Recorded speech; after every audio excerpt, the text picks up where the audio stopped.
People can portray me any way they want because I don't give a damn. I am what I am. And until those people touch me close enough, they'll never know what I am. If they want to see me in this interview or in a newspaper article and say, what's the matter with this guy? Let them say it. But don't you analyze me and don't you tell me what I am until you get close enough to understand what I am. Then you can make an analysis of me. But don't you dare do it until that.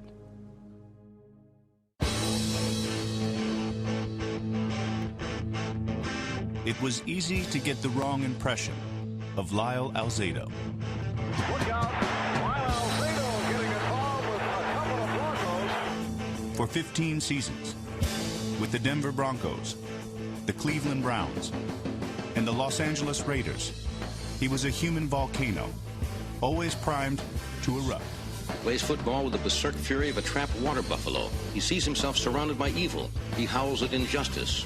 He's not a defensive end, he's an archangel. Put your helmet back on. Don't you know that Alzado has a left hook? Mad, crazy. Talk about street fighters, that's how he would describe himself. When he walked in between those white lines, you were prey. Alzado comes in, head slap. That'll get you a penalty right there if the official sees it. He was all about the rage. Go, son, go! Watch him, he's giving him everything he has. He's clubbing, face mask, grab anything. There goes Alzado. Yep, look out. I'm a violent person. I play a violent game. And anybody who tells me that they go out there to have fun playing football, they're a liar. Because this game isn't fun. This game is a war. His teammates rarely saw. He's one of the few men in the NFL who has achieved the destruction of a training machine. I broke it. You know, the way you see somebody who's really angry and that anger goes to the point where it's out of control. He's not able to control that anger. Don't be beating on the guy's head. You can't hurt him. You're not going to hurt the guy. I have been. He was relentless. He was all out on every play. He never quit. He was always after the quarterback. I grew up in Brooklyn, being in jail and getting to street fights. And I don't particularly think there's a person on this earth that can kick my ass. And I'm out there to prove just that.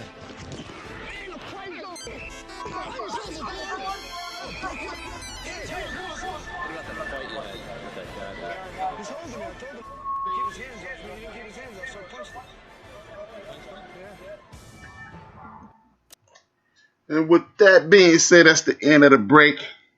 Enough about Lyle Alzado. I made a mistake to put that in. I was meant to do Lawrence Taylor, so enough of Lyle Alzado. He ain't that hard. He ain't hard like that. Back to the show. I blew it. It's supposed to be about LT. Y'all know I'm a big time LT fan. It's supposed to be about LT, and I put the Lyle Alzado on. But I went to pee anyway, so it worked out. This is the End of the Bench Podcast. I am H-Rap Beef coming at you live and direct. And as we've been talking, man, Deacon Dale started a fight, as usual, in the chat room. Talk about them damn Orioles. You know them. I bet you Deacon Dale can't name 10 guys on the whole team. 25 people. Deacon Dale can't name 5 Orioles right now. I challenge Deacon Dale. Name 5 Orioles. Go. But it's going to be interesting, though, man. I think the NBA will, as we say in Chicago, you will miss your beat if you don't start this season late, bro. Mr. Burns' little cousin, Adam Silver, I think you need to go ahead and start the season late, man. Understand, it's about money. It's about revenue. It's about engaging your fan base. And if you were going to do that, the easiest, in my opinion, the easiest way to do that, most people are not watching baseball. I think it was Raider for Life on Rock's show yesterday. He mentioned how baseball was his first love, or his second love, or 1B. And I do believe if you put football in that slot, man, how the finals go through the middle of the summer, people will come in the house because it's going to be hot. We've become such a soft world that if it's hotter than 79 degrees, everybody's complaining it's hot. They got to go sit in the air. And then they just sitting in front of that idiot box NBA, you better take advantage of it. Nobody's paying attention to baseball right now unless the baseball playoffs are some insane amount of fun, then we might play. But NBA, take advantage of this opportunity. The boo-boo flu might have done you a favor. Start late every season. Start in January. Nobody's really paying attention to basketball in November because you used to start Halloween. Nobody's paying attention November. Nobody's paying attention to Christmas anyway. Start Christmas Day, take it on through to the end of the summer, and start playing. You're playing yourself. You can't compete with college football. It's an event. You can't compete with NFL football. It's an event every week.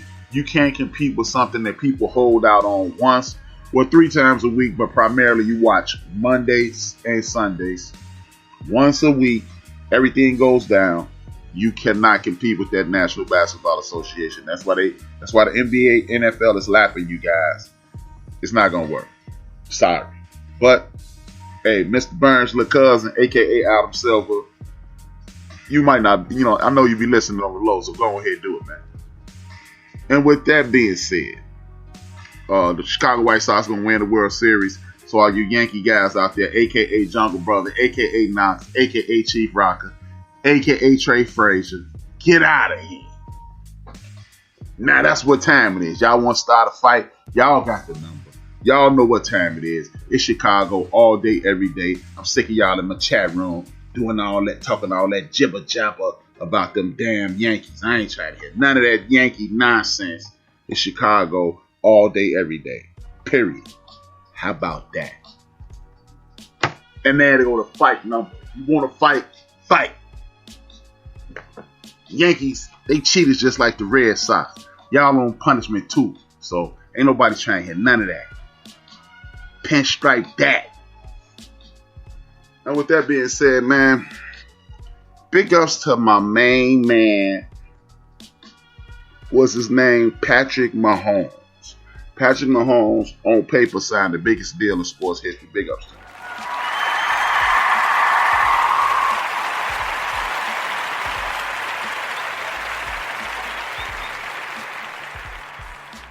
Patrick Mahomes is the man. And I got nothing but love for him, man. I have nothing but love for Patrick Mahomes. He signed a deal that is worth $500 million if he maxed it out. It's $450 on paper. The sad thing is, on true paper, he's only guaranteed $60 million. The way they structured the deal, he'll be guaranteed $140 million. What I want to talk about before I get into the Patrick Mahomes deal is this.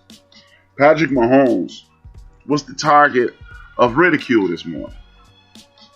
And again, this is why I don't like those guys over at ESPN and a lot of guys at Fox. I've never seen, and I understand you have to spin this, you have to continue to make conversation, but there's different ways to make conversation. Now, Dak should take money to make it easier for the Cowboys to sign the rest of their players, right? And then they tell you, take less money for the team, right? Watch your mouth, Jungle Brother. We'll send somebody at that truck, homie. I'm from the Greens, homie. Watch out, man. You get cut that way. You better cut it out, buddy. But that's the conversation you hear all the time when you're dealing with sports. How these players should help the team manage their salary cap, yada, yada, yada, this, that, and the third. But all I heard today was, did Patrick Mahomes leave money on the table? Of course he did. Of course he did. Of course he left money on the table. Of course he did, because if you, just common sense tells you he left money on the table.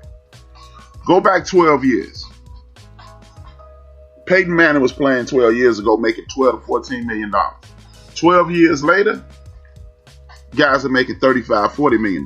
I looked this up today, and this is what really annoyed the hell out of me. Me and Trey were talking on social media at one point today, and I looked this up. Check this out, people. As of today, Mahomes is at $35 million. Russell Wilson is at $45 million. Russell Wilson is at 35. Roethlisberger is at 34. Jared Goff is at $33.5 million. Jared Goff ain't worth two dead flies pushed together. But he's making $33.5 million. Aaron Rodgers is making $33.5 million. Kirk Cousins is making $33 million. Carson Wentz, another dude, has done nothing. Nothing. $32 million. Dak Prescott, due to the franchise tag, is making $31. Matt Ryan is making $30. And Ryan Tannehill is making $29 million. There isn't a planet in this solar system, in this galaxy, or anywhere in the nebulous that Ryan Tannehill should be negotiating a contract more valuable than Dak Prescott. I understand his contract may well be front-loaded, but Ryan Tannehill ain't worth 1,000 cookies, and he making $29 million. My only issue with this, and I know I was just talking about Mahomes, is this. When you talk about Dak Prescott, everybody want to be statisticians. Everybody want to talk about all the metrics. All of a sudden, the whole damn world is a GM. And this is it goes right into one of my debate arguments that I have with people all the time. One of my debate points, rather, that I go through all the time. Why is it that when you want to shoot somebody down, you compare them to the very best player in their respective field? Hey man, this dude is good in the NBA. Well, he's not as good as Jordan. He's not as good as Kobe. Who the fuck is good as Jordan and Kobe? Or well, Dak Prescott is not as good as Patrick Mahomes. He's not as good as Aaron Rodgers. Well, who is? Who's as good as those two guys? So why in the hell are you comparing Dak Prescott to Aaron Rodgers, to Russell Wilson, to Patrick Mahomes? Compare him to some of them other poop butts I just named. See, you don't want to compare him to Matthew Stafford because in regards to accomplishments, he's better than Matthew Stafford. Winning attitude, he's better than Matthew Stafford. And the last time I checked, 3-4 years ago, before they got the boy up out of Alabama, formerly Tennessee, formerly Alabama, Drew Brees' number 7-9 every year. Before they start running the damn football, see, y'all keep believing that nonsense. It's a passing league. But the Saints were perennial. Look, the Saints won the Super Bowl when they had Reggie Bush and them two Thomas boys. They went to the Super Bowl. They went to the NFC Championship game back-to-back years, if I'm not mistaken. And then they got rid of their running game, and then they was finishing 7-9, 9-7, 7-9, 9-7. Next thing you know, you get the boy out of Tennessee. I can't think of his name right off the top of my head. All of a sudden, they perennial Super Bowl contenders. Jason Goff looked like he was running the Bummerooski every fucking 7 days. He was the worst quarterback we had seen. Remember, he was a bum. Y'all want to tell me it was the coach that changed it? It was the coach that changed it. Because the coach started giving Todd Gurley the damn football. And all of a sudden, Jason Goff is in the Super Bowl. See, y'all always want to tell me this. Even Tom Brady. Tom Brady 2 years ago was washed. Alvin Kamara, thank you, Jungle Brother. Tom Brady was washed. And guess what happened? Sonny Michel goes up to Foxborough and sets a rookie playoff record for rushing in the playoffs, and the Patriots win the Super Bowl. Football is never going to change, y'all. So stop thinking, oh man, they going to throw you into the Super Bowl. No, I've yet to see it. I've yet to see it. Even Patrick Mahomes, as great as he is, Williams ran them into that Super Bowl championship last year. Patrick Mahomes, Super Bowl MVP, he made some big throws down the stretch, but that kid Williams ran them into the Super Bowl last year. And you are not going to pull up any Super Bowl champion. I don't give a damn who you are. You are not throwing your way into a championship. It may happen once. It may even happen 3 times. But by that time, it'll be 65, 70 Super Bowls. And my point will still stand true. It is never going to be a throw